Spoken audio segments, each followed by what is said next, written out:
Have you ever wondered why Canada is in debt? Have you ever wondered why the government forces Canadians to pay so many taxes? Have you ever wondered why the bankers from the largest private banks are becoming wealthier and the rest of us are not?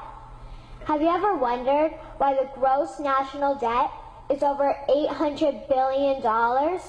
Or why we are spending $160 million a day on the interest of the national debt? That's $60 billion a year. Have you ever wondered who receives the $60 billion? What I have discovered is the banks and the government have colluded to financially enslave the people of Canada.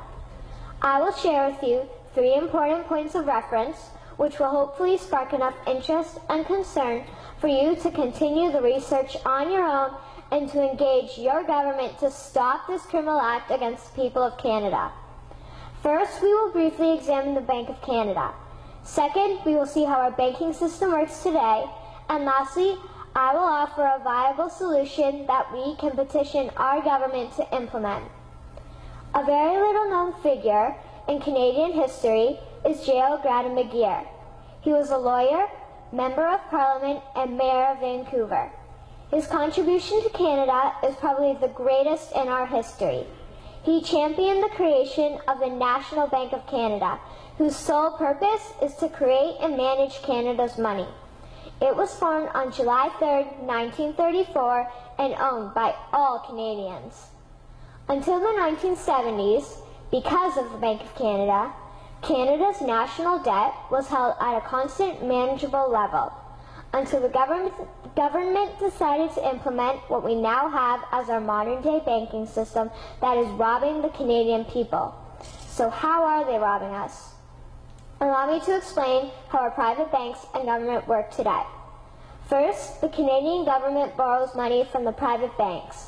They then lend the debt-based money to Canada with compounded interest. The government then continues to increase taxation of Canadians year after year in order to pay back the interest on the exponentially growing national debt. What results is inflation, less real money for Canadians to spend into our economy, and the real money being used to pad the pockets of the banks. Also, the government gave the banks the ability to loan out money that doesn't exist in the form of loans. When a bank gives you a mortgage, which literally means a death pledge, or a loan, they don't actually give you money. They click a key on a computer and generate the fake money out of thin air. They don't actually have it in their bank vaults. Presently, the banks only have $4 billion on reserve, but they have loaned out over $1.5 trillion.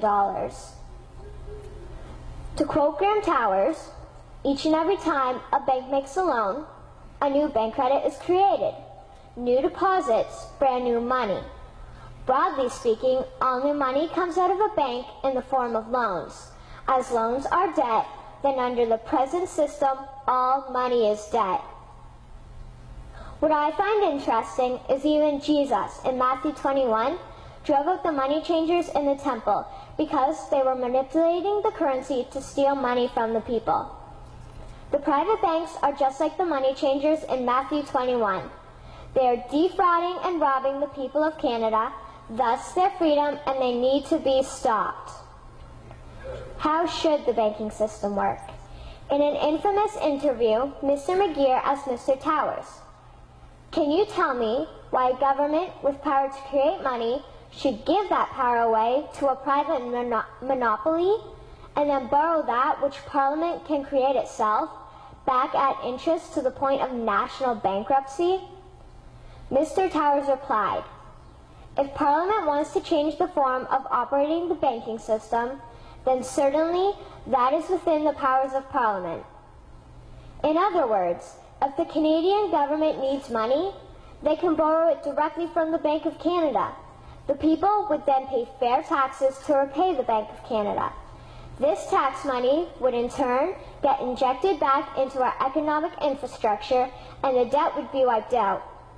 Canadians would again prosper with real money as the foundation of our economic structure and not debt money. Regarding the debt money owed to the private banks, such as the Royal Bank, we would simply have the Bank of Canada print the money owing, hand it over to the private banks, and then clear the debt with the Bank of Canada. And yes, we have the power and lawful right to do so.